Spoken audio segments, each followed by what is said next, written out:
রহমাতুল্লাহি ওয়া বারাকাতুহু। এ দেখুন একটা অটোকাড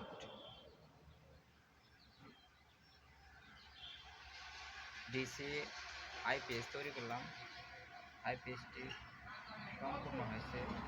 এ দেখুন একটা 12 ভোল্টের UPS transformer, green tyre, AutoCAD circuit, 9 ভোল্টের অ্যাডাপ্টার আর হলো ডিসপ্লে, ডিসি ডিসপ্লে। এই দেখুন কুলিং ফ্যান